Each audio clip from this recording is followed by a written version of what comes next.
And hello my dear friends and families, welcome back to my channel. நான் உங்கள் ஈஸ்வரி ராஜ்குமார். வீடியோக்குள்ளே போகிறதுக்கு முன்னாடி நான் இந்த கேரக்டர் வந்து அறிமுகப்படுத்திடுறேன். இவ்வளோ வளர்ந்துருக்க ஆள் தான் என்னோட தம்பி. 4 வருஷம் முன்னாடி பிறந்த நான் எங்க, 4 வருஷம் பின்னாடி பிறந்த அவன் எங்கே இருக்கான்னு சொல்லிட்டு பாருங்கள். சரி வாங்க நம்ம வீடியோக்குள்ளே போகலாம். காலையில் எழுந்து குளிச்சு முடிச்சுட்டு டீ ஒன்று போட்டுட்டு நைட்டிலேருந்து சுடிக்கு ஒரு டிரான்ஸ்ஃபர்மேஷன் போட்டாச்சுங்க. இன்றைக்கி மேக்கப்னு சொல்லிட்டு பார்த்தீங்கன்னா நைட்டுக்கு லீவ் கொடுத்துட்டு சுடி போட்டாச்சு. டீயாக இருக்க நெத்திக்கு பை பை சொல்லிட்டு போட்டு வச்சுட்டேன். அவ்வளோதாங்க இன்றைக்கி மேக்கப்பே. அப்புறம் ஃபினிஷிங் டச்சுக்கு குங்குமம். சரி, இன்றைக்கி இதெல்லாம் போட்டுட்டு எங்கே போகிறோன்னு சொல்லிட்டு பார்த்தீங்கன்னா எங்கேயும் போகலங்க. இன்றைக்கி தாத்தாவுக்கு காரியம் வந்து மதியத்துக்கு மேலே தான். ஆனால் இப்போ வந்து புண்ணியவாசம் பண்ண போகிறோம். டீ ரெடி ஆகிட்ருக்குன்னு சொன்னேன் இல்லைங்களா, பாருங்கள். டீ குடிச்சு முடிச்சுட்டு இப்போ வந்து நம்ம அங்கே தான் கிளம்ப போகிறோம். நான் நின்றுட்டுருக்கிறது எங்கள் வீடு, மேலே காட்டிகிட்ருக்கிறது பெரியம்மா வீடு. இதோ வந்துட்டோம். பூஜைக்கான செலவெல்லாம் எடுத்து வச்சு ரெடி ஆகிட்டுருக்காங்க. ஐயர் வந்து சொல்ல இப்போ தான் ஒரு பொருளாக எடுத்து அசம்பிள் பண்ணிகிட்ருக்காங்க. சரி வாங்க, எங்கே எப்படியோ அதெல்லாம் எங்களுக்கு தெரியாதுங்க. ஆனால் நாங்கள் வந்து இங்கே யாராச்சும் இறந்தா 12 நாள் கழித்து, சாரி 12வது நாள் வந்து காலையில் புண்ணியவாசம் பண்ணிவிடுவோங்க. புண்ணியவாசம் பண்ணி முடிச்சுட்டு தீர்த்தம் தெளிப்பாங்க. எல்லா பங்காளி வீட்டுங்களுக்குமே வந்து தெளிப்பாங்க. ஏன்னா நம்ம வந்து பங்காளிங்கிறதுனால சாவுக்கு போனாலும் குளிக்காமலே வீட்டுக்குள்ளெல்லாம் நுழைஞ்சிப்போம். அதெல்லாம் ஒன்றும் தீட்டு கிடையாது. ஆனால் சம்பந்தி வீட்டுக்காரங்க வந்து அப்படி இருக்க மாட்டாங்க. குளிச்சுட்டு கோமியம் தெளிச்சுட்டு தான் உள்ளே போவாங்க. இவ்வளவும் ஏன், இறந்தது என்னோடய தாத்தா. என் ஹஸ்பண்ட் என் வீட்டுக்கு வந்து தண்ணி கூட குடிக்க மாட்டாருங்க. ஏன்னா தீட்டுங்கிறது ரொம்ப பெரிய ஒரு இது. சம்பந்தி வீட்டுக்காரங்களுக்கெல்லாம் ஒத்துக்காது. நிறைய பேருக்கு ஒத்துக்கவே ஒத்துக்காது. வாயெல்லாம் சுட்டுடும். வாயில் உதடெல்லாம் வந்து பொங்கிடும், புண்ணு வந்துடும், அச்சரம் வந்துடும். அந்த மாதிரி நிறையா இருக்குது. அதனால் வந்து புண்ணியவாசம் பண்ணி முடிச்சிட்டோம்னா தீட்டு கழிஞ்ச மாதிரி. அதுக்கப்புறமா வந்து காரியத்தில் சாப்பிட்றவங்க சாப்பிட்டுப்பாங்க. அந்த காரணத்துக்காக தான் வந்து 12வது நாள் காலையில் நாங்கள் வந்து புண்ணியவாசம் பண்ணிவிடுவோம். சைடு பை சைடு வந்து ஜூமர் போட ரெடி பண்ணிகிட்ருக்காங்க. சேர், அடுப்பு, அப்புறமா வந்து டேபிள், சேர் எல்லாமே வந்து இறக்கிட்டு ரெடி பண்ணிகிட்ருக்காங்க. நாங்கள் இங்கே எங்கள் வேலையை ஸ்டார்ட் பண்ணிகிட்ருக்கோம். பூஜை வந்து ஸ்டார்ட் பண்ணிட்டாங்க. இப்போ பூஜை வந்து யார் பண்ணுறாருன்னா என்னோடய 2வது பெரியப்பா தான் பூஜை பண்ணிகிட்ருக்காரு. அவர் தான் வந்து சாங்கியம் பண்ணார். அதாவது பாத பூஜையிலேருந்து எல்லாமே வந்து அவர் தான் பண்ணார். என் சித்தப்பாவும் தலை கொடுத்தாரு, நான் வந்து மடி கொடுத்தேன். சிஸ்டர் வந்து மடி கொடுக்குறது அப்படின்னா என்னன்னு சொல்லிட்டு கேட்டிருந்தாங்க. அதையும் இந்த பதிவிலே பார்த்துடலாம். மடி கொடுக்குறது அப்படின்னா எனக்கே என்னன்னு தெரியாதுங்க. என் மாமியார் தான் அடிக்கடி சொல்லிட்டு இருப்பாங்க. மாமியாருக்கு 2 பசங்க, என் ஹஸ்பண்டும் என் மூத்தாரும். அவங்களுக்கு பொண்ணுங்க எதுவும் இல்லை. என் மூத்தாருக்கும் 2 ஆம்பளை பசங்க. அதாவது எங்கள் இதில் வந்து பொண்ணே கிடையாது. அதனால் எங்களுக்காச்சும் பெண் குழந்தை வேணும், கண்டிப்பாக ஒரு பெண் குழந்தை வேணும். யாராச்சும் செத்தா பொழைச்சா கூட மடி கொடுக்கறதுக்கு பொட்டப்புள்ள வேணும், இல்லைன்னா அடுத்தவங்கள போய் நம்ம கெஞ்ச வேண்டியதாக இருக்கும்னு சொல்லிட்டு அடிக்கடி சொல்லிட்டு இருப்பாங்க. என் குழந்தைக்கு ஃபஸ்ட்டு பாப்பா தான். ஃபஸ்ட்டு வந்து பாப்பா பிறந்தா நான் எடை போடுறேன் அப்படின்னு சொல்லிட்டு அவங்க வேண்டிகிட்டு இருந்தாங்க. அதே மாதிரி என் பொண்ணு வந்து பிறந்தாங்க. இவங்களுக்கு ஒரே ஹாப்பி ஆயிடுச்சு. இப்போ ஏன் இந்த கதையை நான் உங்களுக்கு சொல்லிகிட்ருக்கேன் அப்படின்னு சொல்லிட்டு பார்த்தீங்கன்னா, என்னோடய தாத்தாவுக்கு 4 ஆம்பளை பிள்ளைங்க. இப்போ உட்காந்துட்டு இருக்கிறவர் வந்து 2வது பெரியப்பா. அந்தாட்ட உட்காந்துட்டு இருக்கிறது என் அப்பா 3வது. இன்னொன்று இந்த சைடில் இருக்காங்க, அவர் சித்தப்பா வந்து 4வது. ஃபஸ்ட்டு பெரியப்பா வீடு தான் இது நாங்கள் உட்காந்துட்டு இருக்கிறது. அவர் வந்து இறந்துட்டார். இப்போது என் தாத்தாவுக்கு வந்து பெண் பிள்ளைங்கள் இல்லை. பெண் பிள்ளைங்கள் இருந்திருந்தால் அவங்க வந்து அவங்க அப்பாவுக்கு மடி கொடுத்துருப்பாங்க. ஆனால் வந்து பெண் பிள்ளை இல்லாத காரணத்தினால நாங்கள் வந்து பேத்தி மகன் பிள்ளை. அதனால நான் வந்து என் தாத்தாவுக்கு மடி கொடுக்கலாம். இப்போது மடி கொடுக்குறதுன்னா என்னென்னு பார்க்கலாம். இப்போ வந்து என் தாத்தா இறந்துட்டார். அவருக்கு வந்து சாங்கியம் பண்ணுவாங்க இல்லைங்களா, அதாவது எடுக்கிறதுக்கு முன்னாடி வந்து தாத்தாவை வந்து குளிப்பாட்டுவாங்க. குளிப்பாட்டி அதுக்கப்புறமா தான் பூஜை பண்ணுவாங்க. அந்த குளிப்பாட்டும் போது அரக்கு வைப்பாங்க. அதாவது மேலக்காரங்கெல்லாம் எடுத்துகிட்டு வர சீகா, மஞ்சள், எண்ணெய் இது எல்லாத்தையுமே வந்து மிக்ஸ் பண்ணி சாங்கியம் பண்ணுறவங்களுக்கு தலையில் வைப்பாங்க.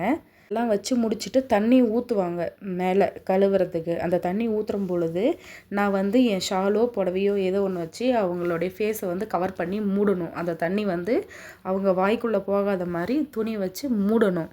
எனக்கே அப்போது தான் தெரிஞ்சது. அந்த துணியை அப்படி விரித்து பிடிப்போம், அந்த தண்ணி வந்து கீழே இறங்காத மாதிரி. அதுதான் வந்து மடி கொடுக்குறதுன்ட்டு சொல்லுவாங்க.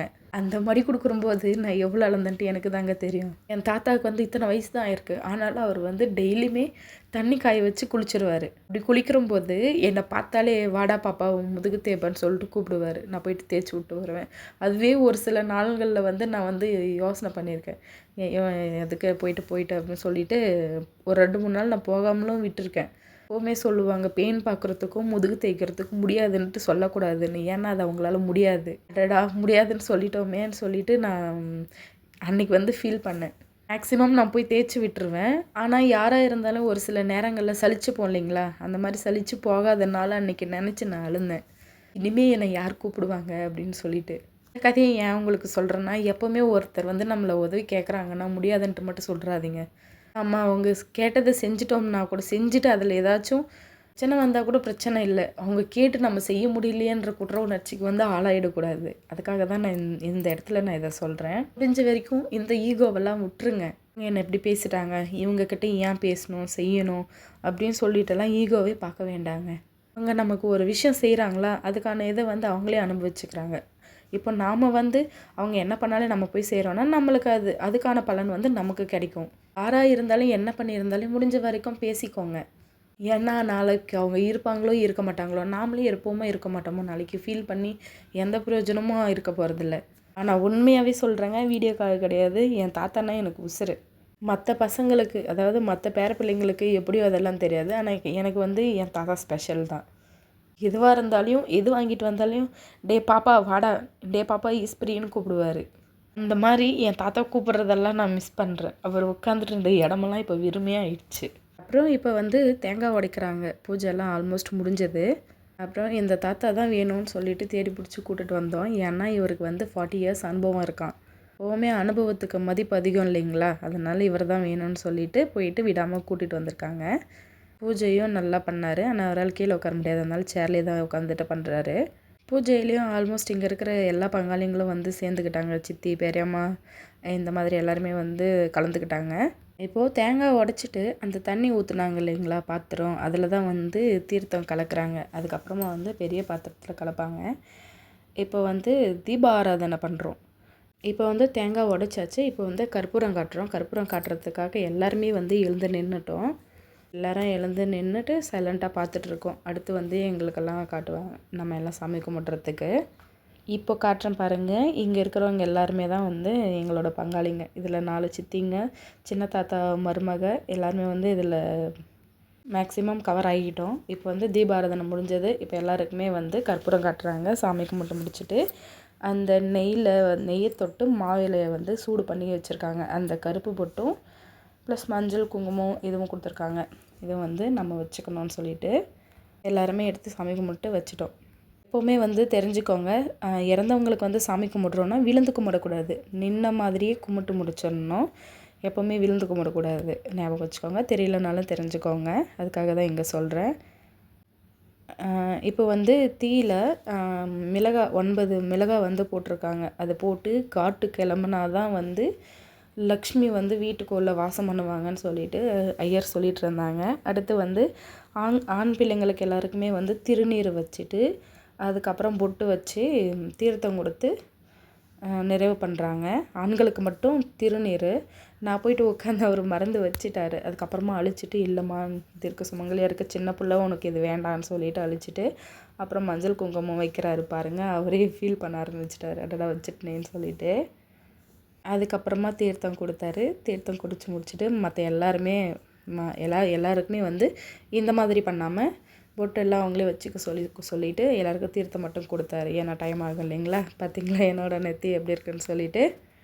நல்லபடியாக புண்ணியவாசமும் செஞ்சு முடிச்சிட்டாங்க. செஞ்சு முடிச்சுட்டு இப்போ இந்த இடத்துல இருக்கிறது எல்லாத்தையும் வந்து டிஸ்போஸ் பண்ணோம். அதுக்கு முன்னாடி வந்து இப்போ தீர்த்தம் கலந்து கொடுக்குறாரு. அந்த தீர்த்தம் கலந்து கொடுக்குறாரு இல்லைங்களா, அந்த தண்ணியில் மா இலையை ஒரு கொத்து போட்டு வீட்டில் இருக்க 4 மூளைக்குமே வந்து தெளிக்க சொல்கிறார். ஃபஸ்ட்டு வந்து சாமி ரூமில் 4 மூளைக்கும் அடிச்சுட்டு எல்லா வீட்டு மூலைங்கள்லையுமே 4 மூலைக்குமே அடிச்சிட சொல்லி கொடுத்துருக்காரு. இது வந்து எல்லா பங்காளி வீடுங்களுக்கும் எவ்வளோ தொலைவு இருந்தாலும் அங்கே போயிட்டு வரைக்கும் கொடுத்துட்டு வரணும். அவங்களும் மற்ற யாராச்சும் செஞ்சாலுமே கூட எடுத்துகிட்டு வந்து கொடுத்துருவாங்க. ஏன்னா இதில் தான் வந்து வீடு சுத்தமாகும்ன்ட்டு ஒரு நம்பிக்கை, அதாவது ஐதீகம். அதுக்காக தான் வீடு சுத்தமாகறதுக்காக தான் இந்த புண்ணியவாசமே வந்து செய்கிறோம். பாருங்கள், எல்லார் மேலேயும் தீர்த்தமும் 3 டைம் போடுறாங்க. இது வந்து நம்மளை சுத்தம் பண்ணுது. அதுக்காக தான் வந்து இந்த தீர்த்தம் தெளிக்கிறாங்க. இப்போ தண்ணி வந்து கலந்து கொடுத்துட்ருக்காங்க. இது அண்ணா தம்பி இவங்க 2 பேரும் தான் போயிட்டு எல்லா வீட்லேயும் தெளிச்சிட்டு வர போகிறாங்க. மெயினாக சொல்ல மறந்துட்டேன், இந்த தீர்த்தம் தெளித்த பின்னாடி தான், புண்ணியவாசம் பண்ணி தீர்த்தம் தெளித்த பின்னாடி தான் வந்து வீட்டில் அடுப்பி பற்ற வைப்போம் அன்னைக்கு. அதாவது காரியத்தன்னைக்கு காலையில் இருந்து நம்ம எதுக்குமே அடுப்பே பற்ற வைக்கக்கூடாது. இந்த தண்ணியெல்லாம் தெளித்து முடித்த பின்னாடி தான் வந்து அன்னைக்கு அடுப்பு பற்ற வைக்கணும். எத்தனை மணி ஆனாலும் அதுக்கப்புறமா தான் வந்து நம்ம சமைச்சு சாப்பிட்ணும். எங்களுக்கு வந்து நடுவீடு அன்னைக்கு எல்லாருமே வந்து வசந்தி இருக்கணும்னு சொல்லிட்டு சொன்னாங்க. ஆனால் இங்கே வந்து ஐயர் பெரியப்பா மட்டும் இருந்தால் போதும்னு சொன்னாங்க.